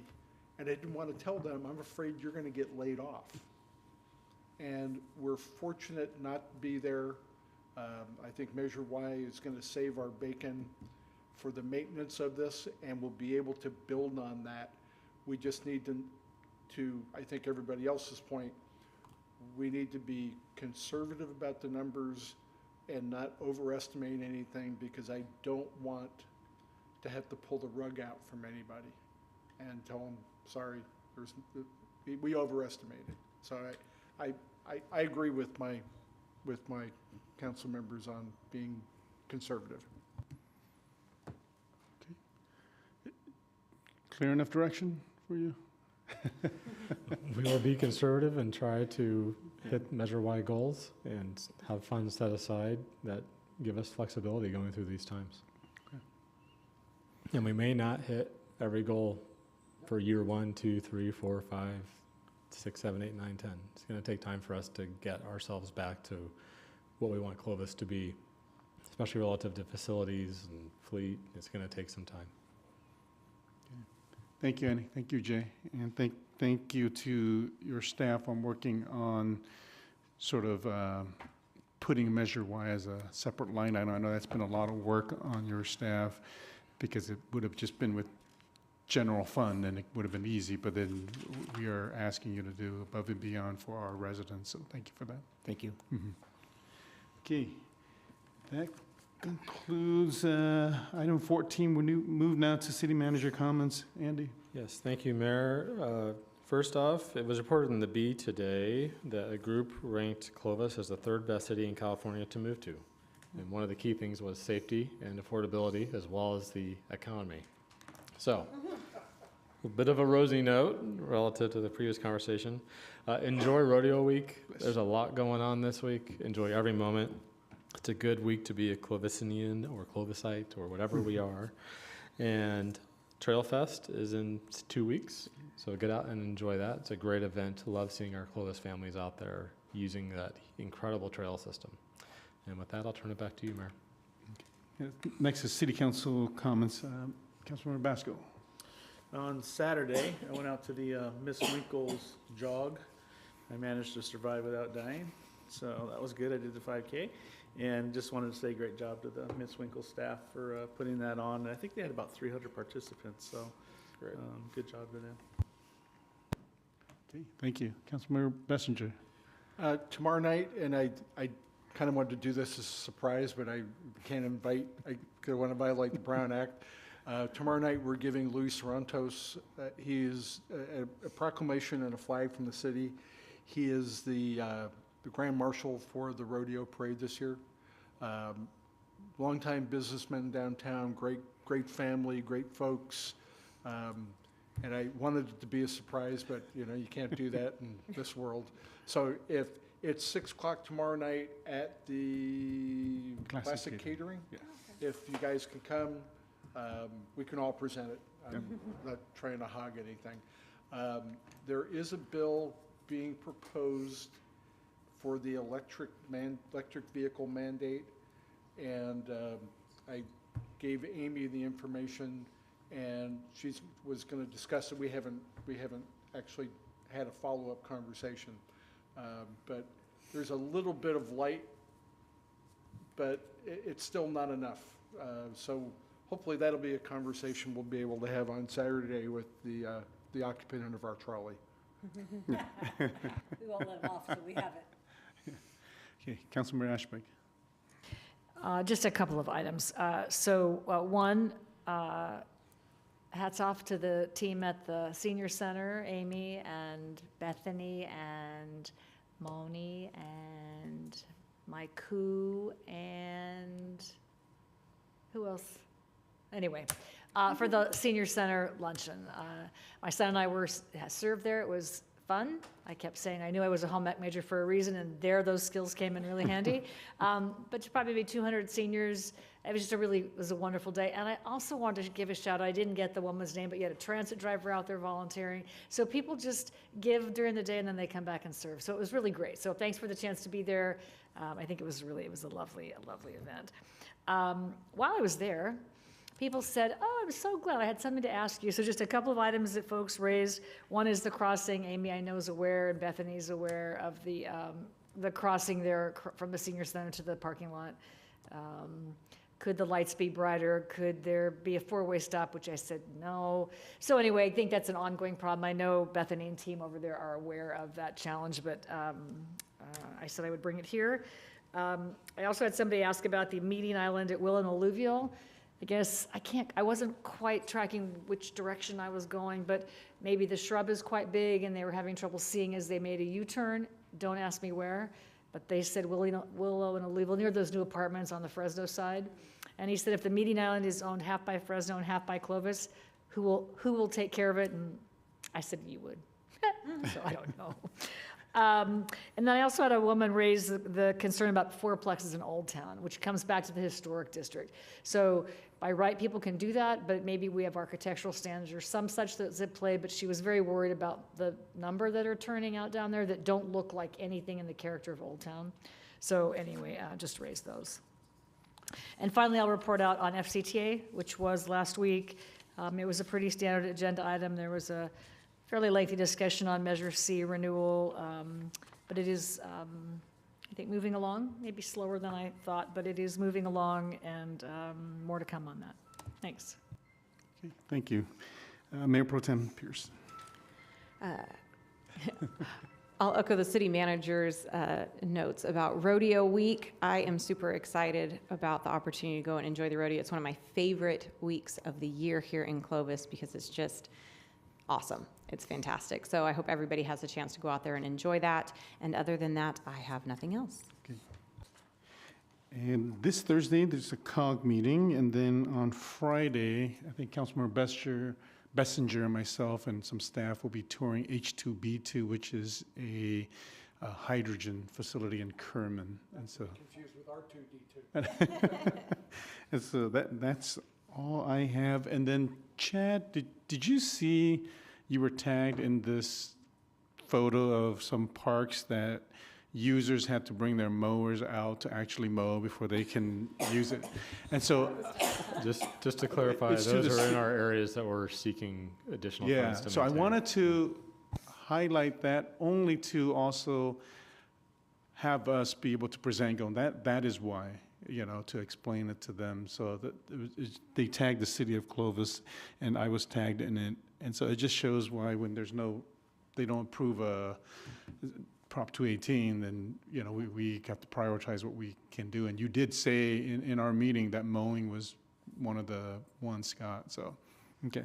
That's all I have, and we are gonna move now into closed session. We have 2 items. The first is conference with legal counsel, the existing litigation, Desiree Martinez versus City of Clovis. And the second is conference with our labor negotiators. Is there anyone in the public who would like to comment on these items before we move into closed session? Okay, seeing none. Scott, will we have anything to report? We're not requesting action on either item, it's just updates and get direction. So Okay. we should have All no right. report. All right, well, we will adjourn now to closed session. Thank you, everybody, for being